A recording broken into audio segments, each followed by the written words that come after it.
Hello, good morning, good afternoon, good evening, wherever you are in the world. Welcome to the Proactive Podcast. Today we have an interview with Jamie Alderton or Jay Alderton, depending on which social media channel you are looking at.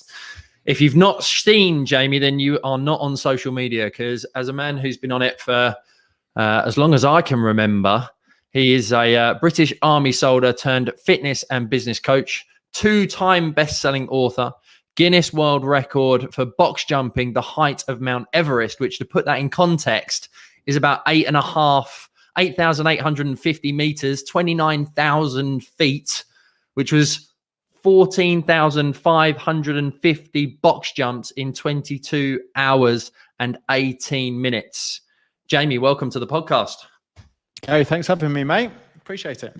Thank you very much indeed for coming on. And the element of what obviously why I wanted to bring you on, and as I mentioned, back in 2014, 2015, when I built a business that I hated in my first 10 years and didn't do any marketing, the man who inspired me to do video was your good self, where I just followed your journey from leaving the army to becoming a personal trainer and going through the struggles and the trials and the tribulations, to then launching your own studio, getting rid of that, or having your own gym, then getting rid of the gym, and just constantly looking to support your audiences throughout that whole entire journey. So how have you managed to remain proactive for almost 10, 11, 12 years on social media and just in life and business? I think it's finding what you enjoy and finding what you don't enjoy, and then tweaking and changing it based on that. I mean, when you look at the last 10 to 11 years, I kind of started my journey as a PT that was into competing in physique shows. And that kind of transitioned less about that over, that was a span of 4 to 5 years into doing more business orientated things, running my own gym facility, running a team, and then really focusing more on the business aspects and the health and fitness aspects, and actually realizing that this game is less than a date in the diary to jump on stage. And it was more of a, lifelong thing, especially with having kids. And then it kind of transitioned less, probably, I say, into the fitness, more into the mindset and business. So as much as the actual thing in which I do, such as video and content, hasn't changed, the type of content and how I've delivered it and the things I talk about has changed massively. When you think from day one, where I'm kind of recommending the best carb sources to consume, to kind of 10 years ahead, really focusing more on the mindset, discipline, and the kind of the 360 variables of healthiness, happiness, fitness, and strength. Yeah, and it's been a really good journey and story to kind of watch it unfold throughout all of your social media channels along that way as well. So I dare say, off of the back of me doing video in 2016 in my industry, it then spiraled out to the whole industry kind of doing video. I was one of the pioneers. So you've had an impact on an entire industry indirectly. Little did you probably know. But how have you managed to, in your own kind of journey, going from leaving the army and actually then going into transitioning into that personal training kind of aspect? Like, where does that transformation and that proactive nature actually come from for you? I think a lot of it comes down to not having any other choice but to do it. Something that I said, when I left the army, I didn't really have a clue what I wanted to do. I was very much trying to follow a paycheck. A lot of my qualifications when I resettled from military life to civilian life was based on IT qualifications. And one of the main reasons for that is I was quite a techie person, but I saw that, a lot of the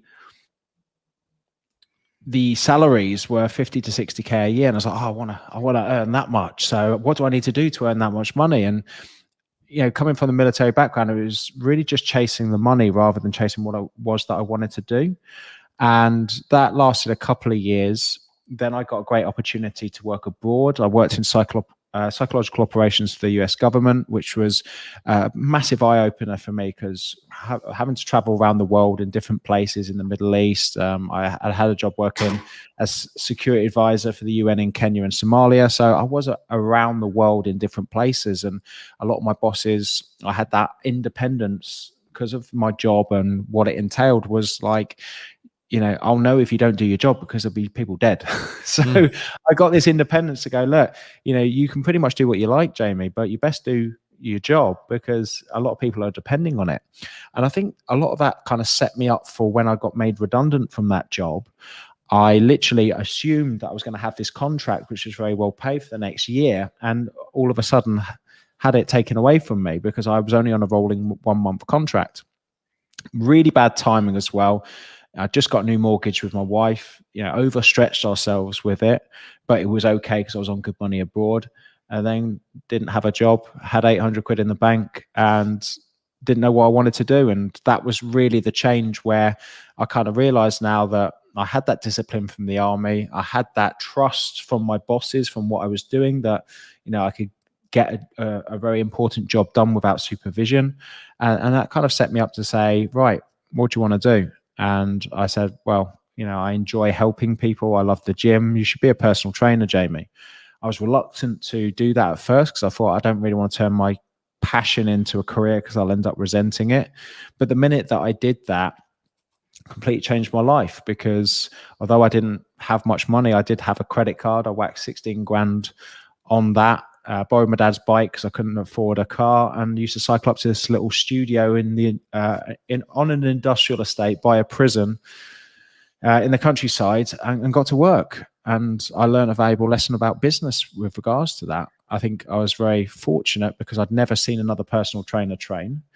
I was very much having to be very proactive because I was on an industrial estate and no one was coming to me as a client, so I had to go and find them.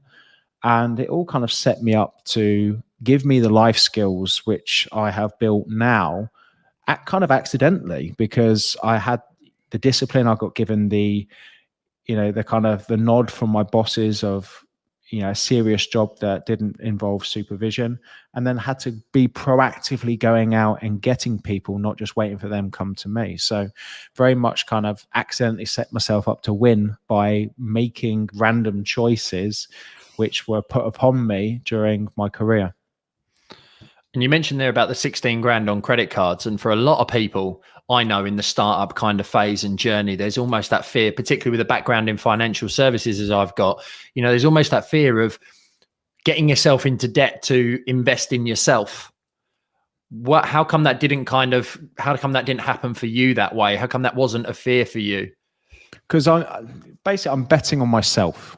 Mm-hmm. That's the reality. I'm not putting that money towards dodgy deals or some magical solution. That 16 grand is going on my own self-worth, as in, you're investing this and the only person that can see a return on that is you. And I believed in myself with what it was that I was doing, and for me that was a no-brainer. And I think that was the most important decision, because that did not feel like a risk to me, because that felt like an investment that I was going to see back tenfold if I bet on myself now and do the work. Yeah, I completely attest to that. It's that mindset, isn't it? At the end of the day, that whole foundational principle of backing yourself, burning your boats to some degree. When I went self-employed in 2006, I said to my dad, can I borrow £2,500 after building someone else's business to six figures within 11 months? And I just agreed to move into my own flat on my own. Back in the days when you could get 100% mortgages, it was November, which is the worst time of year to go self-employed as a mortgage broker. But like you, I just knew that I could make it work. So it's like, if you have that confidence, you're making a solid investment, and it's obviously paid you huge dividends along the way as well. So where did you decide, or where did you realize that social media was going to be such a key part of, your business development, really? I think I was a very early adopter of social media. Before I was made redundant, I was already on social media, as in I was already doing stuff on social media. It was more producing content. It was more using it as a log for my own, my own accountability for my training. And I had picked up a small following of around 3,000 people on Facebook at the time. So I saw that there was potential there, because Facebook created pages in 2011, and I was very much focused on building up that page. And I remember from 2012, I built that from 3,000 to 10,000. I had one of kind of the biggest followings in fitness at the time for Facebook, before it all went a bit viral and a bit mad. And I always say, had I known what I know now back then, I'd probably be retired by now, because the craziness of social media back then and how easily you can build up traction compared to now is crazy. And give me 2012 Facebook back any day of the week with 10,000 followers, because this is before algorithms came in. If I posted to 10,000 followers, 10,000 people saw it. And now I think what they say now is for every 100,000 followers you have on Facebook, 300 see a post.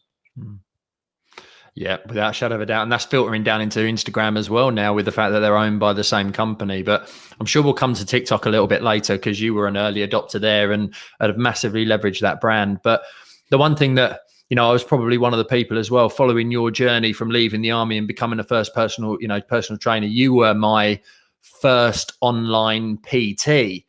And again, that early adopter nature is something that you have ingrained in you as well, because you're an early adopter in the Facebook side and you massively leverage that. But also, majority of PTs are a £40 an hour person, aren't they, at the end of the day?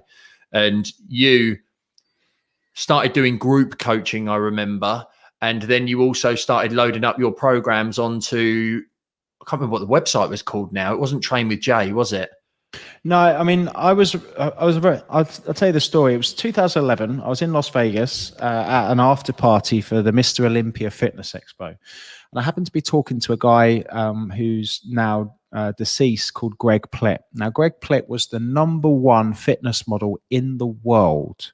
This guy, he'd walk into a room in anywhere to fitness and people would just go quiet. He was like essentially the Brad Pitt of, fitness models. And I got talking to him. He was pretty drunk. He introduced me to Grey Goose, which was probably the worst thing to introduce me at the time to. But I got talking to him about subscription sites, and he had a subscription site which was $9.99 a month, and he had 25,000 members. And I remember doing this and going, I'm going to fucking build a subscription site. And that's where GrenadeJ.com came in. And that was a real experience that I had with business, because I had probably one of the UK's first fitness membership sites. I can quite hand on heart say it was probably one of the first actual personal brand membership sites. And I had 1,000 members on there paying me $8.99 a month. And I'd built that in 6 months. And it was then, and that was in my little tiny studio on an industrial estate where no one knew what I did there. As a PT in Bognor Regis. And that was the real realization of what the internet was capable of doing. Yeah, and I wanted to raise that for people who are listening in as well, because the thing that I love about that, and I have heard that story before, it's that element of, you spoke to one person, a seed was planted, but you took that and you took the opportunity. And I think more often in life, a lot of the successful, quote unquote, however you deem that, entrepreneurs and business owners actually are just spotting opportunities everywhere, in conversations, in other industries. And it's the ones who go and do something with it that actually end up leveraging it and getting the best result, which that was almost, I imagine, the beginning of what you're doing now, was it? Yeah, I think one of the things I noticed with a lot of people is that very much people, they steal the idea, but they don't understand the fundamental. And it's kind of very much iceberg way thinking. They look at the little tip and they copy the tip without looking at the surface underneath of what's there. So they'll do a social media post and you'll see a carbon copy of that, not really understanding why that person posted it, if that makes sense. So I think there is a right and a wrong way of stealing things. And I say stealing things because I love the quote, good artists copy, great artists steal. Most of the things that I have created in my business have come from other people's ideas. Most of the things that most people create have come from other ideas. And I love the quote that if you want to learn something new, read an old book. Because once you understand the fundamentals of something, especially when it comes to business, then the world becomes your oyster. Yeah, no idea is a new idea, and pretty much every information is Googleable.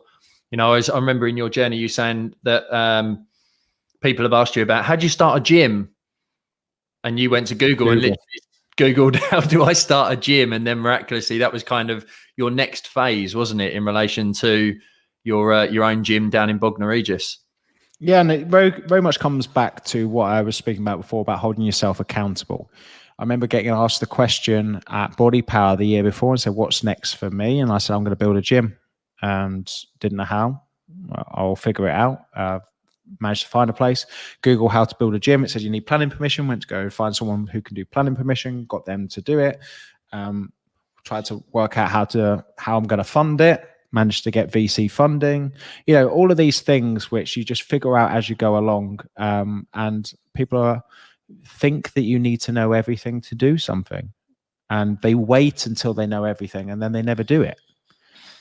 And I've never been that person. It's like, we'll figure it out as we go along. And it's understanding that most successes come from making lots of mistakes and lots of fuck ups and failures. And I love those. I love those failure moments. I'm actually interviewing someone today who I got this from, and what he speaks about is, and I've actually got this in my book, about the difference between failure and failing. And failure is throwing the towel and giving up, and failing is a natural part of success. And you need to do it often to learn what not to do, so you can go on the right path to figure out what to do.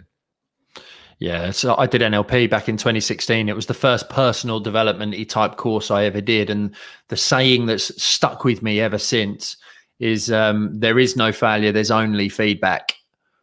And it's that element of just failing forwards. The most successful people, as I did for 10 years, I spent 10 years building a business the hard way, the wrong way, still managed to have success with it. But it was a business that I hated. But it's those failures and those lessons that have meant that in half the time I'm kind of, to a degree, bigger and better than where I was before in some respects, because your comfort zone expands, and when you contract back down because you have to fail or start again, you get back there twice as quick. Have you experienced that in your own journey over the years? Oh yeah, multiple times. I think one of the most important things for a lot of people to realize is that this hasn't just been one staircase to success. I built my dream gym facility. Once again, I had kind of VC back in, had a joint venture. That didn't work out. We went our own ways, and I had to kind of start again. And, start again, this is April 2019. So this is only 18 months ago that I'm back to square one with a kind of a pound to my name, going, right, let's do this all again. To go from where I was before only took me a matter of months for a number of reasons. One, I'd spent 3 years learning what not to do and what to do. Two, continue to build my audience, which of course is an absolute game changer. So if one of the great things about having a big audience is the ability to pivot so quickly onto new things, and to have people follow you on your journey and want to invest in that. So I've had that kind of start, feedback, failure, starting again, and getting back to where I was and above a lot quicker. And I think just going through those things gives you more confidence to take an element of risk in the fact that what if it doesn't work, that you'll be okay. And that's very much what 2019 was for me. I had a massive meltdown 2016, doing everything right and everything wrong. Everything right with regards to business and success, but everything wrong with regards to rest, recovery, and connections with human beings. And 2019 was very much, right, I'm doing the exact same things that I need to do in 2016, only I need to remember that I need to put my phone down after 8, I need to take weekends off, and I need to value holidays. And successfully prove that to myself in 2019 by building a brand new business, doing another crazy charity event, writing a new book, and doing all that whilst taking that time off. So it was kind of getting to the end of 2019. Was incredible because I had 3 weeks in Australia, luckily, because that was pre-pandemic. And it gave me some time to reflect and go, look, that kind of proves to me when people say that it's about working smart, not hard, that is exactly what I've done. I've worked probably half as hard as I did in 2016, but achieved twice as much. Yeah, which is just fantastic as well. And I want to touch on that time as well. Obviously, you've written the book Meltdown, which is available on all major channels, and no doubt we'll put a link in the show notes for people as well. But leading up to that kind of meltdown journey, because I think it's really important as business owners, as entrepreneurs, as people who are potentially chasing dreams and goals and aspirations and wishes, and maybe even for some, the shiny penny in the pound as well.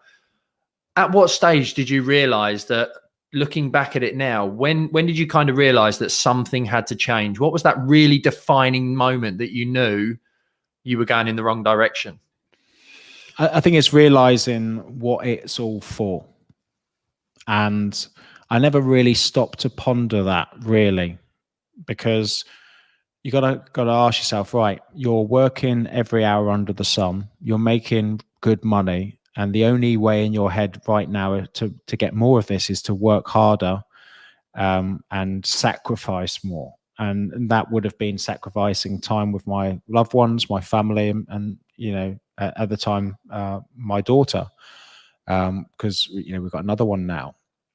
But it was just, well, hang on a minute. If I carry on the path that I'm on, I will have the financial success, but I won't have anyone to share it with, because I've sacrificed the things that actually matter. And actually, I'm doing all of this not for the success. It's for the freedom to choose what I want to do with my life and enjoy that freedom with the people that I care about. So kind of ask yourself, do you want to achieve this in 5 years and be lonely, or do you want to achieve this in 20 years, enjoy the journey, understand that the journey never ends, and not screw yourself up and have a load of regret that you only got one of the things that you wanted and none of the other things what this whole thing was for, which was doing this for the people that I care about. Yeah. And in making that transition as well, how was that? Like almost going from what you were obviously deemed at the time successful in your own self, but then having all these realizations, how was it kind of when you did decide to start all over again? What was the mindset for that first few months in order to maintain and everything else? It was difficult because if we're going to April 2019, we're starting again. I had to leave my company early to focus on building a new one. My wife was 8.5 months pregnant, and I literally had to start a business again.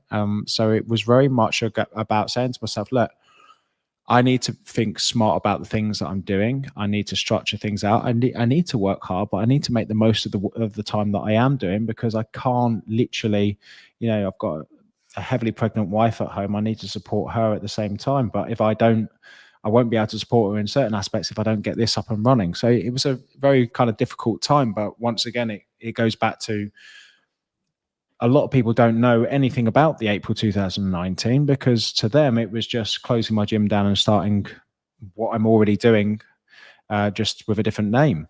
And that is the power of having an audience, because, that April that I launched my new business, I think we did about 55K that month, the first month in business. So it's like, whoa, hang on a minute. This is, this shows the power of the audience and the power of taking that risk and the ability to pivot and work hard with that.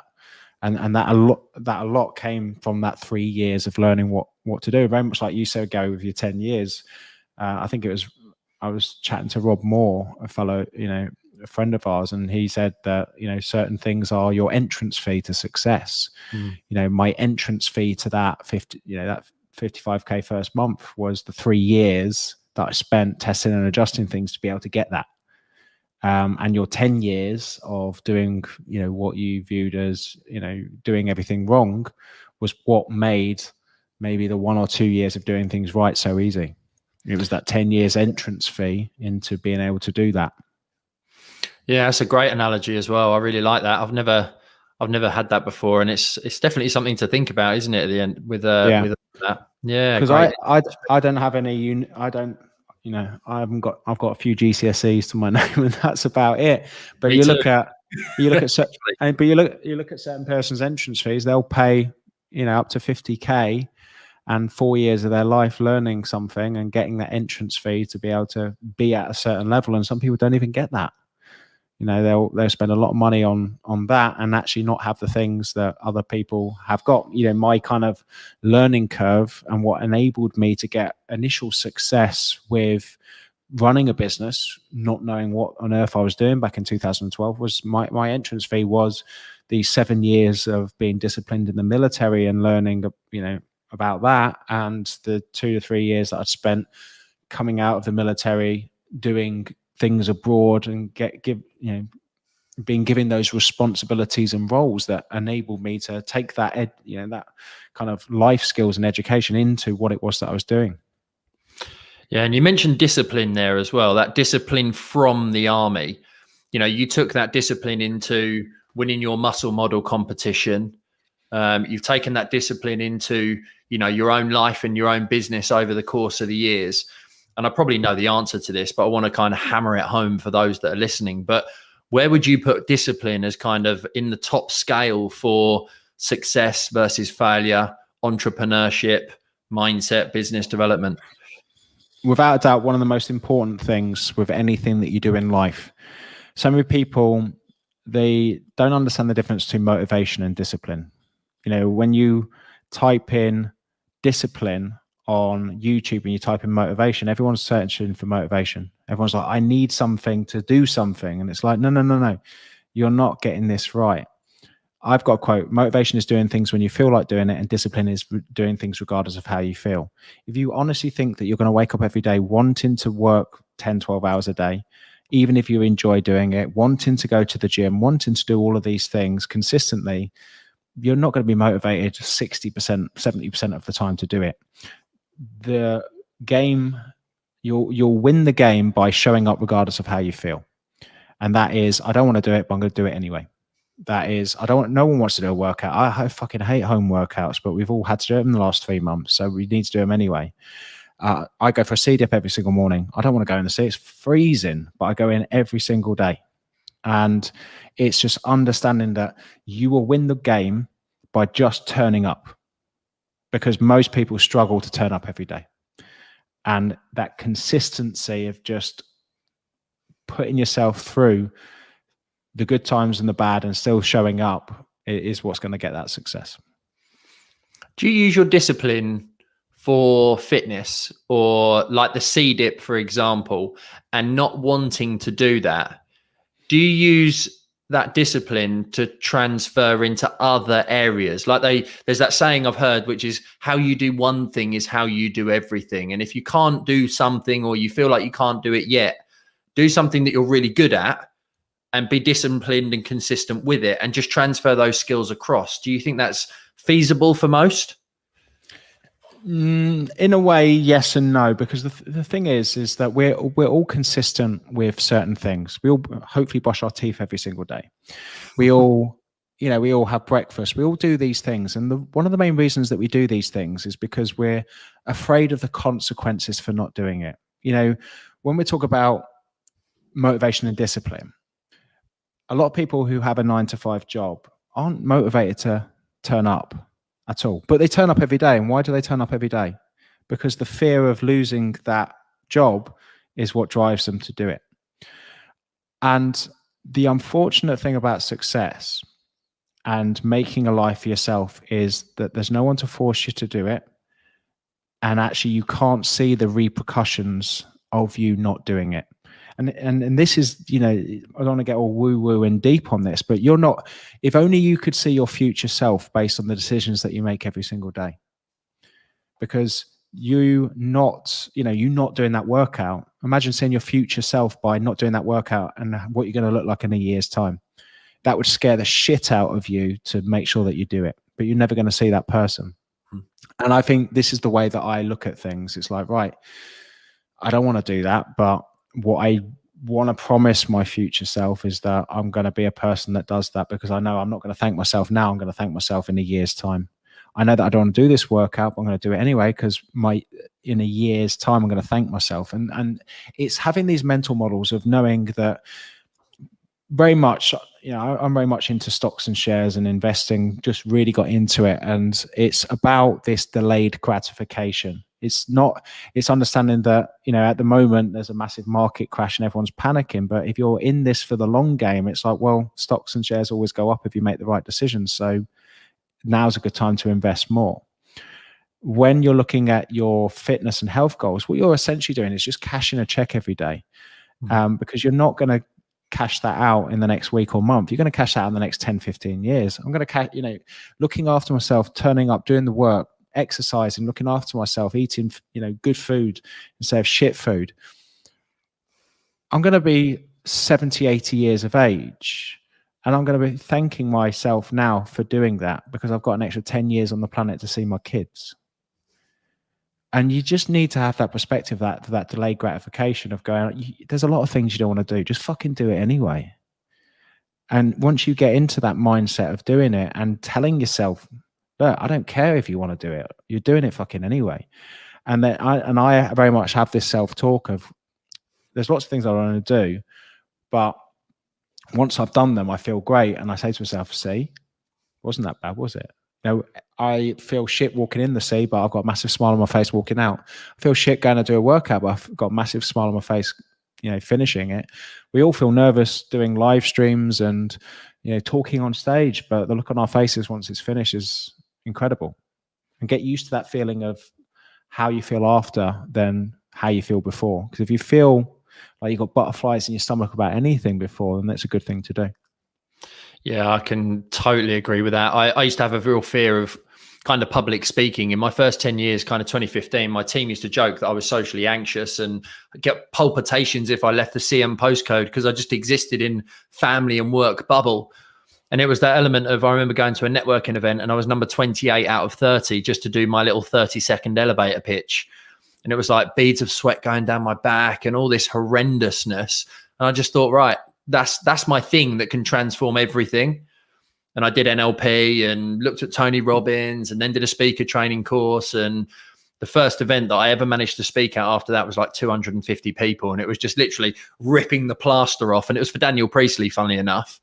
It was just like ripping a plaster or a Band-Aid off. And straight away, your fears have gone. You've overcome the challenge, everything else. It's almost, someone said the other day about what's something that you want to do that would be a real challenge that you're not currently doing. And my immediate thought was, actually, if I'm not challenging myself every single day, then I'm not really growing or pushing myself hard enough. Do you kind of live by a similar thought process and analogy? Yeah, I always say to people, if you haven't got butterflies in your stomach or afraid to do something every single week, you're not pushing yourself hard enough. Yeah. It's been a very difficult time this last year, but the game has been rewarded by people who've been proactive and got out of their comfort zone to do things. A lot of people have survived 2020, but I know lots of people who thrived through 2020. And it was all about making those tough decisions to do things that you might not have wanted to do, but you need to do. Yeah. And once you get that mindset of doing it, who are you doing this for? It's not for the approval of other people. It's for the approval of yourself and the life that you want to build and create for yourself. And not just that, the skills that you need to develop in order to do that. Something that I say to people all the time is 2 of the most powerful skills that you can have is the ability to talk on camera and the ability to talk on a stage. Because if you can master those 2 things in any profession, you're going to win the game. Because you're going to have a voice in the industry, you're going to have people listening, and that's scalable. Take this podcast, potential of thousands of people listening to it. It's a massive, massive game changer. Yeah, and it's that audience building that you've mentioned a couple of times, isn't it, already? Where do you put that in your priority list amongst your disciplines then? The most important thing. People think, oh, it's about the likes and this, that, and the other, about the followers. No, it's about the people that you impact.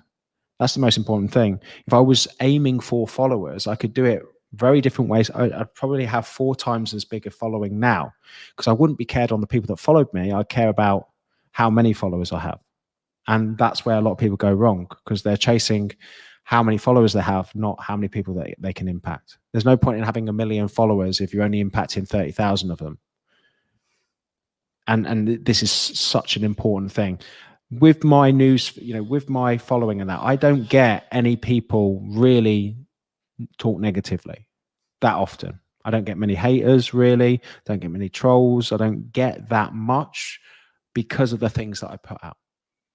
Because most of my stuff now is not polarizing, is not argumentative.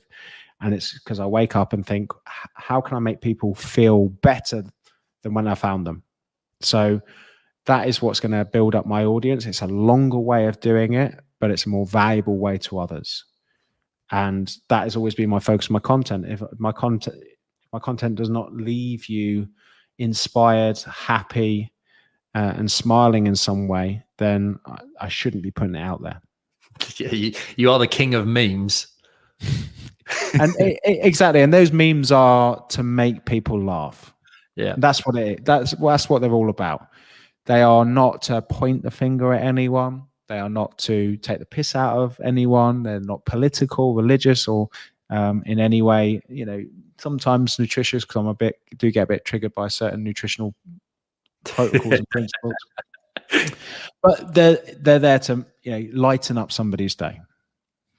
Yeah, and they do work. And is that thing of, you're almost expressing who you are as a person from a personal brand perspective through the content that you create. And clearly you've got a laughy, jokey kind of personality, because that comes across in some of the memes that you do. I always think of the one, the Takeshi's Castle one with the boulder running down the corridor, and I think it was all the different diets that are coming in and he's just dodging them, isn't it? But yeah, I think it was actually a Christmas one. So it's dieting over Christmas, and you've got these boulders coming down the hills, and that's had I think nearly 30 million views between TikTok and Facebook, because it's just so true. We were always dodging things to try and get to our destination, and Christmas and fat loss just don't mix.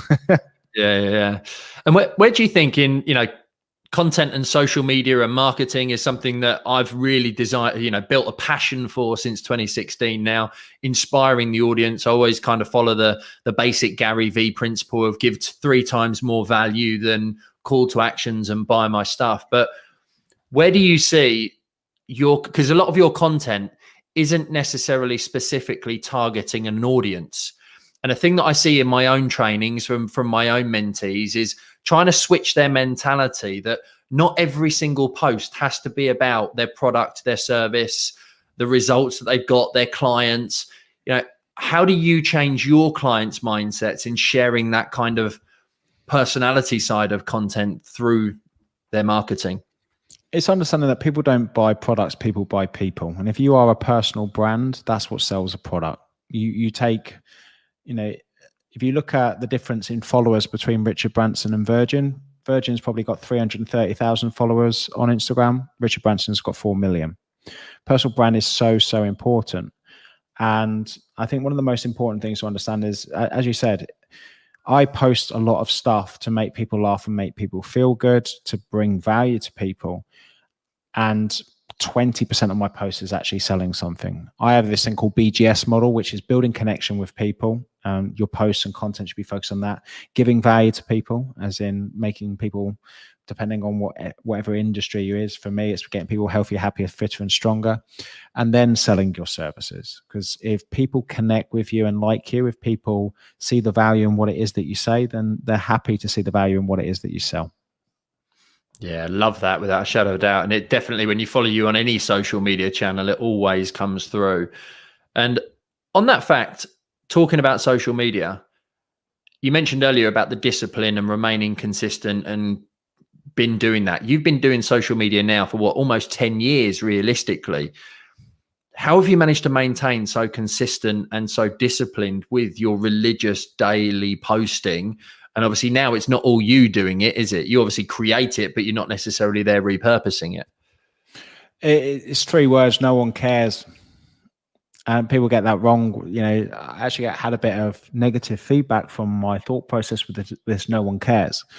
And what it is I can post every day. No one cares. I can choose not to post every day. No one cares. Everyone is trying their best to survive each and every day. Most people haven't got time to look at what I'm doing. So when you understand that, you might as well do it. And this is the mindset. So many people, I remember seeing some status updates from people going, "Oh, sorry, I've been away for a week. I had a tough week." And I'm like, no one gives a shit.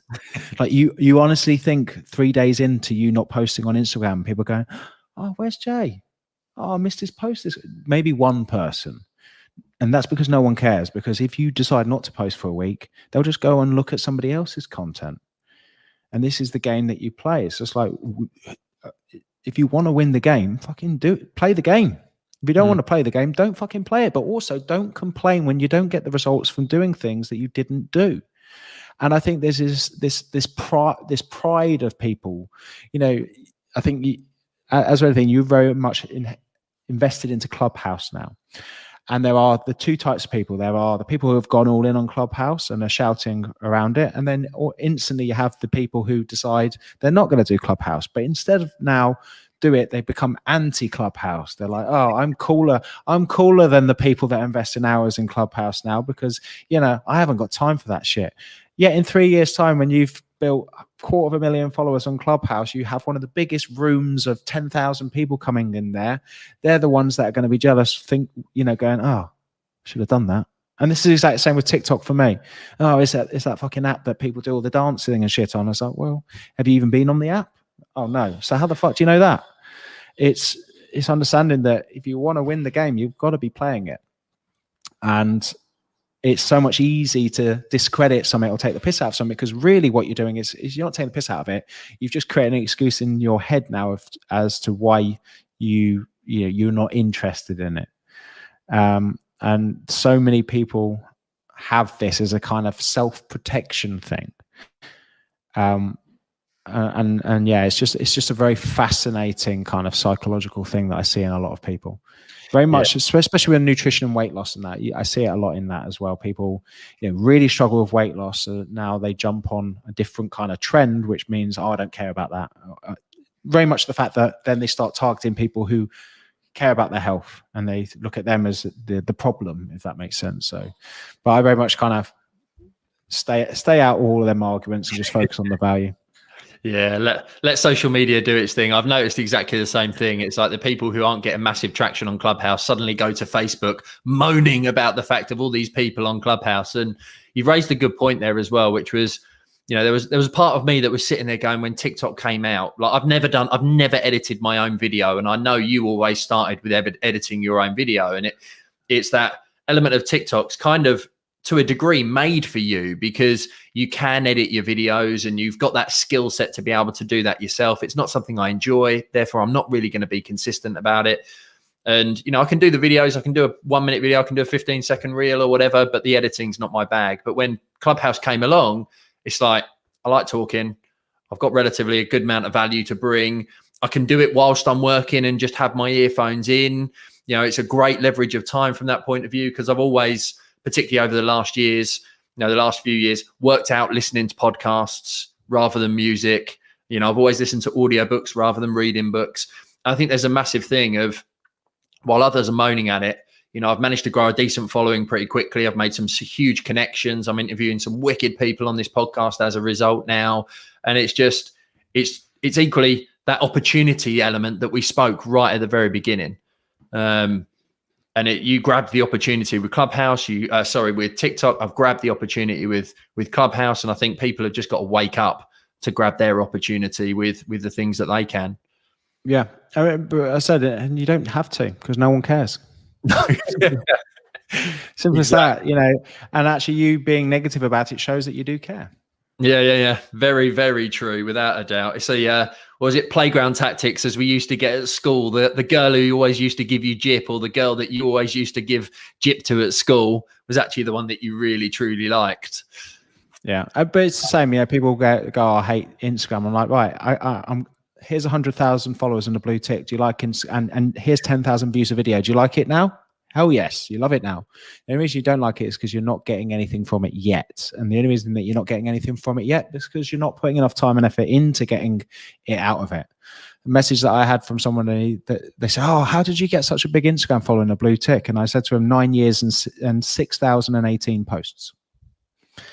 And they're like, oh.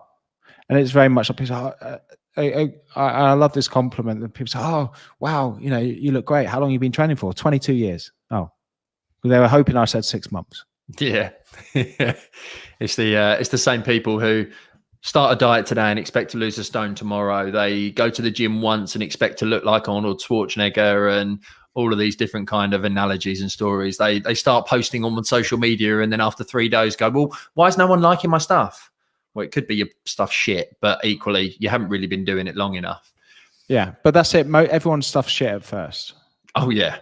And it gets better the more that you do it, but people expect it to be great first. People say, oh, I've been doing Instagram for ages and I'm not getting any traction. How long have you been doing it for? 6 months. I'm like,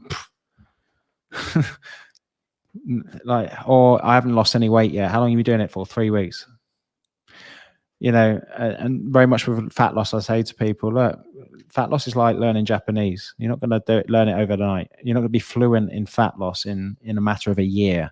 You're going to make lots of mistakes. You're going to learn a lot from it. You're going to build up lots of different good habits and bad habits. And it's about being self-aware and realizing that you're not where you are today because of your own lack of self-awareness.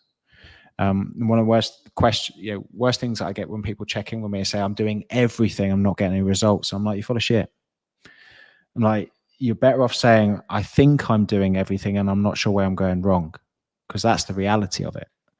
And if people are more open to their weaknesses and vulnerabilities, that they can make the right steps to change that with both their body, brain, and business, and they can go places which they never thought imaginable.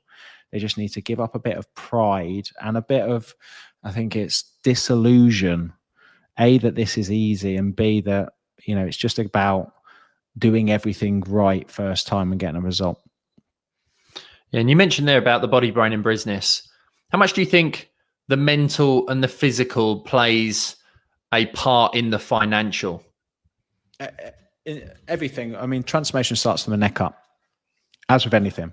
A lot of people have talk body, brain, and business because they all kind of interlink with each other. A lot of people, it comes down to the fundamentals of understanding that you've got to be in it for a long time. A lot of people want fat loss in 6 weeks. A lot of people want £1 million in the bank. Or get rich quick scheme, or get fit quick scheme, or people with the strongest mindsets have usually been through the biggest troubles, and people want a strong mindset, yet they live at home with a mum and dad. They've never really traveled or come through adversity or anything, and they think if they'll read David Goggins' book and suddenly be bulletproof. And it all comes through time, experience, and mistakes. And if you're willing to embrace that and enjoy the ups and downs of everything, and you're patient enough, you'll get there eventually. If you're willing to understand that it is a journey. And even when you get there, it's still the start of it. I've created this meme about someone reaching the top of their fat loss goal, being a mountain, and they get to the top and realize that they're only on the first part of the mountain, and the rest of it's life.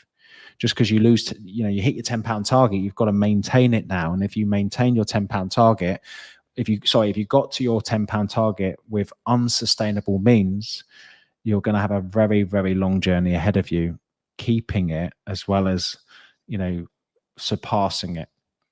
Yeah, that makes a lot of sense, without a doubt, especially with fat loss and with fitness. But that correlates so much into business. It's you might get to your first 10,000, but then how do you continue to maintain that thereafter? You can't take your foot off the gas. You got to keep the same discipline. You got to keep the same consistency. And as you kind of said there, in relation to, to switch gears now, just as we kind of bring this to a close, because I appreciate you've given us so much time this afternoon or this evening, this morning, wherever you're listening.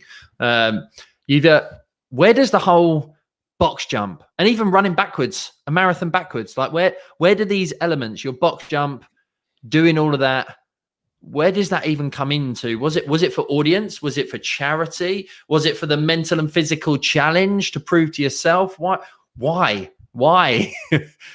I think more of the question of why is why not. So let's go back to the first one.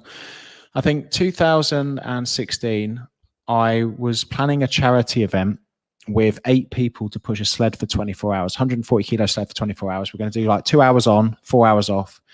And then I had this crazy idea, which scared the shit out of me, that I'd do it by myself. And I only had 6 weeks to do it. And people said, "What? How are you going to do that?" And it was just this weird butterfly fear of going into the unknown with something and not knowing if I could actually achieve it. But I'm knowing that if I put my head into it, that I could. And knowing actually that pushing a sled for 24 hours straight is going to raise, doing it alone is going to raise more money than doing it with a team. And 6 weeks later, managed to do it, set a new world record, pushed it 25.7 kilometers in 24 hours. So incredible feeling to be able to do something which you didn't think was possible. The next year I decided to run, it was actually three marathons backwards. It was, I was aiming to beat the Guinness World Record for running backwards for 24 hours. And the record was, I was aiming for, I think it was 100 kilometers, and also the furthest distance backwards. I ran, I think it was 109 kilometers in 24 hours, but I beat the world. I lost out on the world record by 8 minutes. It wasn't about hitting the world record though. It was about raising money for my local children's hospice, of which we raised, I think it was about £23,000 for, which was incredible. And I got kind of the bug for it in the fact that knowing that it was for such a great cause was actually what drove me to do it. That in 2019, I was like, right, I want my Guinness World Record, but I also want to raise even more for my local children's charity. So I set a crazy task of trying to find a record that had never been set. Realized that no one had ever box jumped Mount Everest, because it was 14,515 box jumps. I ended up doing 50 box jumps, but that's because someone forgot to, miscounted, which was actually a good idea at the end. But that was something that I had to train a long time for. I think all in all about a year's worth of training, because I stopped and started with it and then started up again. But no one had ever done that. You know, a lot of people thought that it couldn't be done because that kind of jump on a box to sustain that kind of plyometric for any amount of time, let alone 22 hours, it'd never been done before. You know, a lot of people thought I was going to ruin my Achilles and damage and do all of these things. But one thing that I realized with any kind of training is understanding fundamentals. And with any kind of training, there's this thing called the SAID principle. And SAID stands for specific adaptation to imposed demands. Your body, your brain, your business will grow based on the stress and trauma that you place on it. But a lot of that will come with giving yourself the adequate rest and recovery and education that you need. So it came to breaking it down and starting at an hour box jump and working my way up. And on the 29th of November 2019, I set the Guinness World Record for box jumping Mount Everest, and we raised 26,000 for the local children's charity. So a great achievement. It will be up there with one of my greatest achievements. And also it's, you know, looking back over the last few years, raising over £70,000 for charity is definitely something I'm incredibly proud of. Yeah, it's hugely insane moments, achieving all of those and doing it for charity. And then just the mental and physical battle that you had to go through to do that. It's a massive, massive achievement, which to most of us mere mortals, we could never manage to achieve without the knowledge, I suppose. Here's the thing. Something that I say to people all the time is anybody could do it. If they believed in their ability to do it and gave themselves enough time dedicated to the training, any person could do it. Yeah, but everything starts with belief. Your ability to achieve more mentally, physically, and financially starts with actually the belief that you can. And what would have happened in your bit would have been that element of, first of all, you believed it. You then worked out the strategy, as you mentioned, in order to be able to do it. Then it was just a case of, okay, I've got to go and do it and take the action. And that's where so many get stuck and gets trapped. Is you might believe it, you might have the strategy, but you just never pull the trigger. And you've clearly gone and done that and had fantastic results and helped so many as a result through your charity work, etc. So well done, my friend. Awesome. So just to come to a close then, what's kind of next for you? Because you're pushing two trolleys in some respects, because you've got half a business which is helping people to, you know, sustain their weight, improve their weight, doing your challenges and coaching those type of clients. And then you've got another half of people who are in the fitness space who want to build, you know, better fitness businesses, improve their social media and understand the journey that you've been upon. So what's next for you?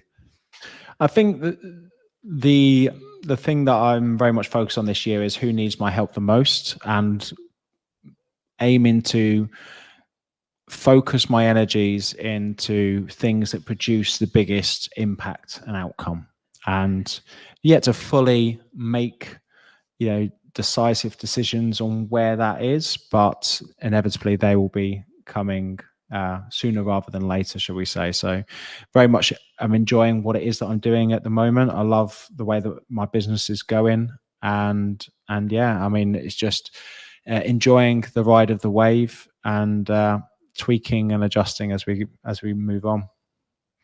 Yeah, making those marginal gains every single week, month, year, whatever it might well be.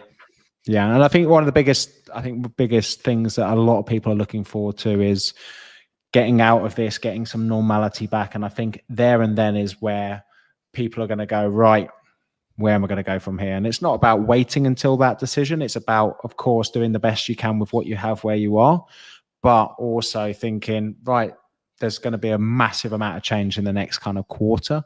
And what do I want to do with that? Same with everybody else. Yeah. Awesome. Well, thank you very much indeed, Jay. I really appreciate you lending us your last 55, 60 minutes. Where should we send people to find out more about you or to get access to any of your support? Where would you like to? Best place to go is to search on Instagram at Jay Alderton, Alderton. Follow us on there. Feel free to send us a DM, especially if you come from here. And thank you ever so much. Cheers, mate. Been a real pleasure. Really inspiring, really motivating. And just one final quick thing for people. What's your one top tip to be more successful in life and business? Top tip is to turn up regardless of how you feel. Simple as that. Perfect. Thanks, mate. You have a fantastic afternoon, and we'll see you soon. Thank you.